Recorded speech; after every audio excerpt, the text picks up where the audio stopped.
2 महीने पहले कोर्ट में यूपीएससी से एक प्रश्न पूछा गया था। प्रश्न था कि क्या इस बार का सीसेट का पेपर ह्यूमैनिटीज बैकग्राउंड के लिए डिस्क्रिमिनेटरी था? तो इसके जवाब में यूपीएससी ने कहा कि जो यहाँ पर अभ्यर्थी दावा कर रहे हैं, हम लोगों ने सीसेट क्वालिफाई करने वाले सभी अभ्यर्थियों का बैकग्राउंड इस बार चेक किया है और चेक करने के बाद हम लोगों ने पाया कि जो यहाँ पर दावा किया जा रहा है उसके विपरीत तथ्य हमने पाए हैं। इसका सीधा अर्थ है कि इस बार ह्यूमैनिटीज बैकग्राउंड वाले अथवा आर्ट्स वालों का सिलेक्शन जो है सीसेट में अधिक हुआ है। ऐसा यूपीएससी का कथन का इंटरप्रिटेशन निकल रहा है। अब प्रश्न है कि जब सीसेट के 2023 के पेपर में आर्ट्स वालों ने जब बाजी मारी है तो आखिरकार कैसे बाजी मारी है? तो इस प्रश्न का केवल एक ही इंटरप्रिटेशन निकलता है, वह यह है कि ह्यूमैनिटीज बैकग्राउंड वाले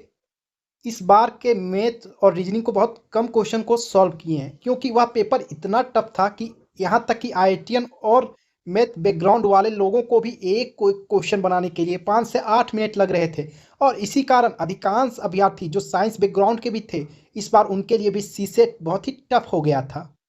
और इसीलिए इस बार कई आईआईटीएंस भी इस पेपर को क्रैक नहीं कर पाए। पर कुछ ह्यूमैनिटीज बैकग्राउंड वाले ऐसे होते हैं जो मैथ को पहले नहीं देखते हैं, पहले पैसेज को देखते हैं और पैसेज औसतन 28 से 30 के बीच होते हैं और अगर सारे पैसेज में बना भी लेते हैं तो उसके बाद जो 10 से 12 क्वेश्चन मैथ के और रीजनिंग के आसान होते हैं वह उसे बना सकते हैं। इससे अधिक इस बार के पेपर में इजी या मॉडरेट क्वेश्चन नहीं था। तो इसका मतलब है कि अगर ह्यूमैनिटीज बैकग्राउंड वाले जो है सारे पैसेज को बना ले और उसके बाद 10 से 12 क्वेश्चन मैथ और रीजनिंग के बना ले तो उनका सिलेक्शन जो है आसानी से या यह कहा जा सकता है कि कम से कम वह उस लेवल तक आ गए हों जहाँ की कट ऑफ वहाँ पर लाए करता हो। तो फिर यह कहना होगा कि अगर इस बार किसी ने भी जो स्ट्रेटजी जिनका स्ट्रेटजी अधिकांश पैसेज को सॉल्व करने की थी और उसके बाद जो इजी रीजनिंग और मैथ के क्वेश्चंस थे उन्हें सॉल्व करने की थी, तो उनका इस बार का सीसेट हो चुका है। और अगर नहीं भी हुआ है तो वह कुछ 1-2 नंबर से पीछे रह गया होगा।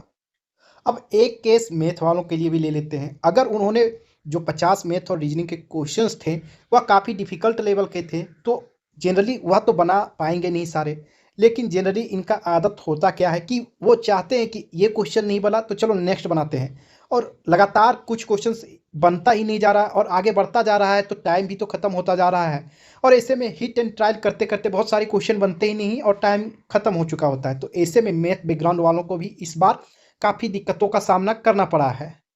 और संभवतः यही कारण है कि इस बार आर्ट्स वालों का जो है सीसेट में क्वालिफाइंग ज़्यादा हुआ है।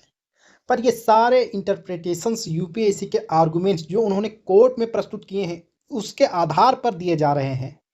और इस बात का पता तो फाइनल रिजल्ट के बाद ही पता चलेगा कि इस बार जो है आर्ट्स वालों ने कितना सीसेट क्वालिफाई किया है तथा इस बार कितने लोग जो है फाइनल मेरिट में आर्ट्स वाले या ह्यूमैनिटीज बैकग्राउंड वाले हैं।